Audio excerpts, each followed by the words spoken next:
Bueno, buenos días a todos. Es un placer realmente muy grato estar aquí otra vez en este importante foro. Ya van varias veces que estamos aquí en la Universidad del Valle y para mí, como siempre le manifestaba, me resulta muy grato porque fue la primera universidad en la ciudad de Cali donde yo tuve la oportunidad de dar clases.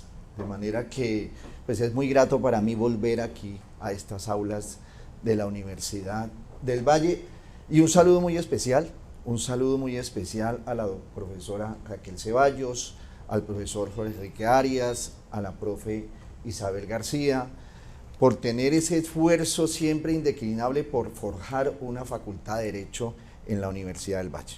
A todos los directivos de la universidad, muchas gracias por la invitación y espero que puedan disfrutar una pequeña conversación. El tiempo no es mucho, pero trataremos de hacerlo lo mejor posible. Me han solicitado que podamos conversar un poquito y digamos extratar unas ideas que puedan ser importantes en estos foros de discusión con la inteligencia artificial. Entonces, básicamente la propuesta que me han hecho y que he aceptado con mucho gusto es que podamos conversar un poco sobre la inteligencia artificial y la política del compliance, políticas de cumplimiento que son las que rigen, digamos, las organizaciones modernas en control interno. Efectivamente, empezaremos diciendo lo siguiente.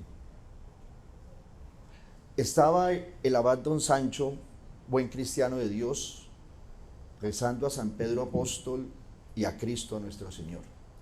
Efectivamente, así empieza la obra del Cid, una de las 10 obras literarias de mayor importancia en la lengua española. Y efectivamente, así como empezamos a hablar, tenemos que hacer un reconocimiento en la fe. ¿Por qué en la fe? Porque es que las máquinas no tienen fe. Las máquinas no profesan una religión. Las máquinas son ausentes de tener sentimientos y eso es lo que los hace las máquinas. Y quiero hacer una mención especial en que efectivamente los grandes inventos que se han hecho en los últimos 200 años han sido generados y propuestos por las guerras. Desafortunadamente, las invenciones de forzamiento del intelecto científico han tenido un interés bélico y precisamente en todas esas carreras armamentistas se han venido desarrollando unos avances en la ciencia. Y no solamente en la época de Galileo Galilei, en donde encontramos una serie de grandes inventos armamentísticos, sino ya en tiempos más modernos, todo el tema de naves, aeronaves, los portaaviones, los cohetes y los misiles, fueron de ese forzamiento del intelecto a querer lograr adelantarse en las guerras y a poder lograr tener una fuerza diferenciadora para poder generar un desequilibrio a su favor. Y precisamente en eso llegamos a todo lo que significaba la fotografía, las filmaciones, los juegos de video, las imágenes diagnósticas, los contrastes, los desarrollos automotrices. En la Segunda Guerra Mundial, por ejemplo, no hubiera sido posible que Alemania dominara el desierto del Sahara, el Africa Corps, si no hubiera sido precisamente porque lograron inventarse un sistema de refrigeración a base no de agua, sino a base de frío, de un frío que era muy diferente al agua, porque es que en el África no hay agua. Entonces eso sirvió para que los alemanes pudieran tener un control del África. Bueno, posteriormente, afortunadamente, fueron vencidos. Tenemos las comunicaciones encriptadas, los juegos de video y el Internet, que el Internet surge en la década del 60. De allí esa tecnología que nosotros llamamos tecnología nueva, tecnología moderna, ya en la década del 60 estaba el Internet. Lo estaba porque era el lenguaje de los espías. El Internet era una manera de comunicación y ya estaba inventado. Nosotros, pues, le seguimos diciendo que es la nueva gran ciencia, pues, y no debemos de decirlo, porque ya una ciencia que ya va para 30 años, pues deja de ser nueva. Efectivamente, en medio de la Primera Guerra Mundial, perdón, de la Segunda Guerra Mundial, en el año 43, ahí tenemos precisamente el primer estudio que ha sido la piedra angular desde, podemos decir nosotros, aquí surge los estudios de inteligencia artificial. A raíz de este documento presentado por Warren McCallum y Walter Pitts, que es la ciencia pura, la matemática pura en aras de crear una red neuronal. Por primera vez, estos dos científicos, vuelvo y lo digo, en medio de la Segunda Guerra Mundial, se atrevieron a explicar metodológicamente cómo matemáticamente podía construirse una red neuronal. Y de ahí podemos llegar a decir, según la evidencia histórica que tenemos, que es el primer documento a través del cual podemos empezar todo este tema de la inteligencia artificial. Ya unos años después, en 1950, Alan Turing crea un documento que se llama el Computing, Machine and Intelligence, que básicamente lo que proponía era un test que todavía hoy en día se está utilizando cuando se trata de valorar y medir el alcance de una inteligencia artificial. El test de Turing es un test que se utiliza en la gran parte de las universidades que tienen el manejo de la inteligencia artificial. En las definiciones podemos decir que la inteligencia artificial es el estudio de los agentes que reciben percepciones del entorno y realizan acciones. Digamos que esa es una definición que ha sido muy usada de Stuart Russell y Peter Norvig. Además de eso, posteriormente tenemos la definición de Patrick Winston, que es un profesor de inteligencia artificial en MIT. MIT pues, es la Universidad Tecnológica de Massachusetts, es como el Harvard de los abogados, ¿sí? Todos los ingenieros algún día sueñan con poder llegar a la Universidad Tecnológica de Massachusetts. La IA, dice el profesor Patrick Winston, es el resultado de algoritmos activados por restricciones expuestos por representaciones que soportan modelos que vinculan el pensamiento, la percepción y la acción.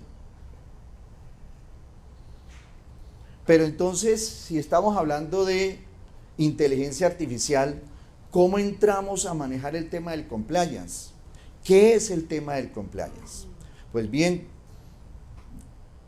realmente no resulta fácil suceder en la conversación al profesor Fernando Jiménez Valderrama, con quien he tenido la oportunidad de estar en otros foros, pero si el profesor, el magistrado de la Corte, Fernando Jiménez, hizo alusión precisamente a esa responsabilidad que puede haber de las máquinas, que no es un desacierto como lo vamos a ver más adelante, porque ya se está pensando en una responsabilidad criminal para las máquinas, y no solamente para los artífices de esas máquinas, quienes también tienen una cuota de responsabilidad, sino para las máquinas en sí. Entonces, ¿qué es lo que hace el compliance? El compliance lo que hace son crear una serie de espectros de legislación, una serie de normas de cumplimiento normativo, de autorregulación. ¿Para qué? Para la prevención del delito y la corrupción. ¿Cómo surge el compliance? El compliance surge después de los atentados del 9/11, cuando se dieron cuenta que efectivamente el mundo tenía que ir más allá en una autorregulación de normas, en unas normas que eviten precisamente que el delito cale en las economías y que se formen fondos de capital privado, pero capital del delito, y que con esos capitales se puedan generar atentados, se puedan generar tráfico de diferentes, no solamente tráfico de diferentes materiales de drogas, sino también tráfico de personas. Se dice que el delito que va a quedar más importante en unas décadas va a ser la trata de personas. Entonces el compliance es el modelo de cumplimiento normativo y de autorregulación para la prevención del delito y la corrupción. Entonces tenemos que preparar una inteligencia artificial que esté preparada fundamentalmente para poder ser una barrera de contención frente a los delitos y frente a las acciones de opacidad, frente a las acciones de fraude y financiación del terrorismo. ¿Cómo alimentamos nosotros el compliance? ¿Cómo se alimentan los programas de compliance? Se deben alimentar con la ética, fundamentalmente con valores, con unos estándares transversales que nos lleven a nosotros a crear una pulcritud en el sistema. Volver a lo que hace 2000 años los romanos llamaban el honeste vivere. El honeste vivere era el deber ser, ese deber ser que tenemos las personas en nuestro comportamiento, esa fe que tenemos en un sistema que pueda ser cada día mejor y que produzca mejores seres humanos, que el ser humano se comporte fundamentalmente como la sociedad espera que él se comporte. En ese camino del compliance encontramos unas normas que sirven efectivamente para el proyecto de ley 059. Este proyecto de ley 059 entrará en vigencia en muy poco tiempo.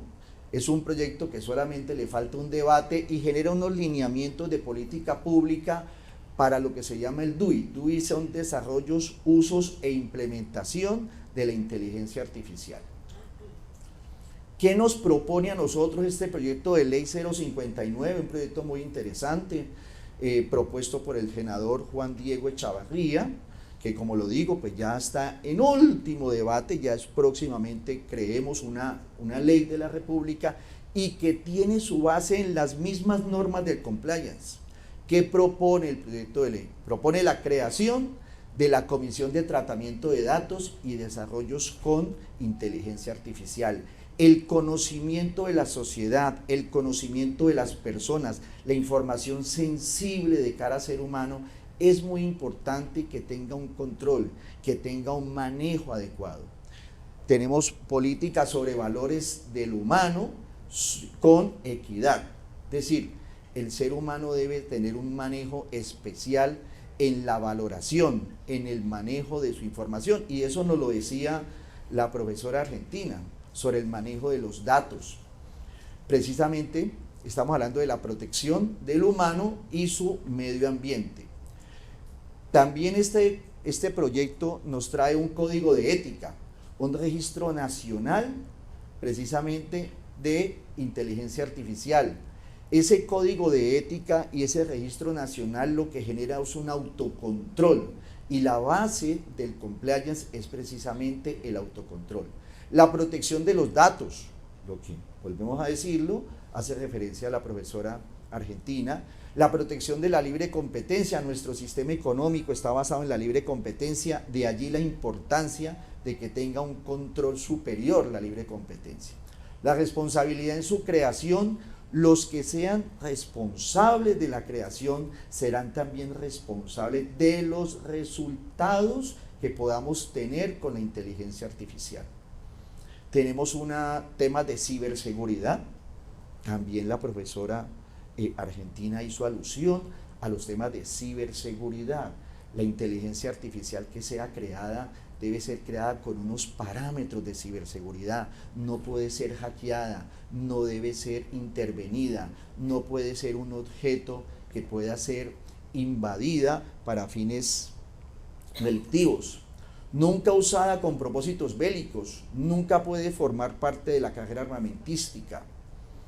Debe tener una medición en el tiempo, una medición anticipada de sus resultados. ¿Qué quiere decir esto? Que cuando tengamos una inteligencia artificial tenemos que ponerla en un periodo de prueba mínimo 2 años para mirar cuáles son esos resultados, qué afectación tiene, cuál es el impacto social de esa inteligencia artificial, y podamos, de acuerdo a esos resultados, evaluar cómo podemos continuar o no con el proyecto o cómo podemos corregirlo. La responsabilidad extracontractual es un tema que también hizo alusión el profesor Fernando Jiménez, que efectivamente tiene que existir una responsabilidad, y esa responsabilidad no solamente puede ser contractual, sino extracontractual. Y cuando decimos extracontractual es porque cualquiera de nosotros podría mañana reclamar por un evento adverso generado por la inteligencia artificial, un daño, lo que hablaba el profesor sobre un accidente de tránsito, un vehículo que sea generado por inteligencia artificial y que genere un daño en las personas. Pues debe haber una responsabilidad, y esa responsabilidad es del orden extracontractual porque está ajena a un contrato. La anonimización de los datos particulares, el respeto absoluto hacia la información particular de las personas. Las personas tienen el derecho de tener privacidad en su información. Debe haber un respeto frente a esos datos particulares.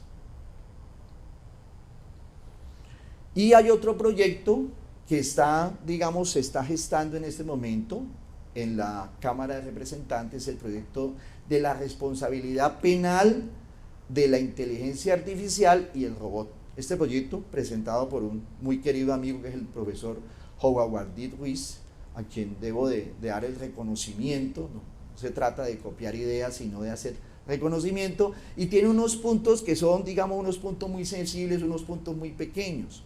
Digamos, la inteligencia artificial podría incurrir en acciones criminales. Eso ya se está ventilando, el profesor Fernando Jiménez ya lo dijo, es decir, nosotros tenemos que ser lo suficientemente previsivos y anticiparnos a que efectivamente las máquinas mañana puedan llegar a cometer delitos. ¿Quiénes serán los responsables? Los creadores de esa inteligencia artificial, pero también esos sujetos también podrán ser objeto de una responsabilidad, y eso no existe. En este momento en nuestro entorno ya los países en Europa y ya hay en Estados Unidos evidencia de procesos de responsabilidad criminal de la inteligencia artificial. Nosotros tenemos que caminar hacia allá, tenemos que caminar hacia entender que la inteligencia artificial es un ente autónomo mañana, que mañana podrá tener un raciocinio propio y entre otra propiedad, dentro de esa individualidad en su propia inteligencia, pues puede llegar a cometer un acto criminal. Ese es, digamos, el riesgo potencial. El derecho penal debe ser adaptable a esas nuevas realidades. El derecho siempre va detrás del hecho. Primero va el hecho, luego va detrás el derecho, tratando de crear unas normas, tratando de crear un fincamiento en la normatividad. Entonces necesitamos es anticiparnos a esa situación. El derecho penal, finalmente, tiene que dejar, frente a todos estos inventos de la inteligencia artificial, tiene que dejar de ser dogmático, debe ser pragmático. ¿Qué significa pragmático? Significa que atienda a la realidad del momento, no a lo que queremos que sea, sino a lo que realmente es, al hecho que se produce. Ese es el pragmatismo, analizar los eventos, analizar los desarrollos, analizar lo que sucede en el entorno social, pero como está sucediendo en el momento, las consecuencias que podamos tener en el hoy y en el ahora, y no solamente en una norma que es una norma estática, que es básicamente el derecho que nos han enseñado en estos 2000 años, que es el derecho básicamente dogmático. Como el tiempo no es muy extenso, entonces vamos a llegar a unas conclusiones. ¿Cuáles son las conclusiones? Adaptación a nuevas realidades. Necesariamente tenemos que comprender que el mundo está cambiando, el mundo dejó de ser lo que era, nosotros nos estamos ya adentrando en un mundo en donde tendremos que convivir próximamente con los robots, tenemos que convivir con la inteligencia artificial. Esa inteligencia artificial va de alguna manera a estar con nosotros, a arreglarnos de alguna manera la vida. Tenemos que aprender a convivir con ella, tenemos que sacarle el mejor partido posible, y nuestras normas tienen que atender esas nuevas realidades. No podemos seguir pensando que la inteligencia artificial debe luchar contra la inteligencia humana. Es decir, en este momento, en el hoy y en el ahora, no hay una evidencia conocida de que la inteligencia artificial pueda superar hoy la inteligencia humana. Pero sí hay unos cálculos realizados precisamente por el Instituto Técnico de Massachusetts, MIT, en donde sí dice que en el año 2050 una inteligencia artificial podrá crear un bestseller, podrá crear una película, podrá crear una obra no solamente literaria, sino una obra de teatro, cualquier obra, podrá crear una invención. Tenemos que tener unos ojos diferentes para poder analizar lo que leemos, lo que miramos, lo que escuchamos, porque eso va a ser producto de la inteligencia artificial. El principio mayor, ¿cuál es la premisa suprema? Es el respeto que siempre tiene que tener la inteligencia artificial a la especie humana. Y de alguna manera vamos a descender en la conclusión siguiente, que es: hay que superar el mito de que la máquina va a doblegar al hombre. Es decir, tenemos que Desafortunadamente, ese tema cinematográfico de que la máquina vence al hombre y lo somete y todo, pues no podemos seguir pensando así, porque eso de alguna manera le resta el potencial que tiene la inteligencia artificial. Tenemos es que pensar cómo logramos que esa inteligencia artificial sirva a los propósitos de la sociedad, le sirva al propósito humano. No existe, como lo decimos, una inteligencia artificial superior a la inteligencia humana en este momento. Y los modelos de compliance y los nuevos perfilamientos, tanto del oficial de cumplimiento como del control interno, pues deben de tener unas normas básicas que se fundamenten precisamente en lo que hemos hablado, en la ética, que se fundamenten en los valores, en los principios. Se pretende finalmente fundir en la máquina y en el algoritmo impregnar en ella el deber ser, o sea, los valores, la ética y ese reconocimiento a la supremacía del hombre, a la supremacía de la inteligencia humana. Un poco de ciencia nos aleja de Dios, pero mucha ciencia nos acerca a Él. Así termina en la última obra del profesor Louis Francis, un socio de grandes inventos en medicina, y con el respeto de ustedes, así termina esta conferencia. Muchas gracias.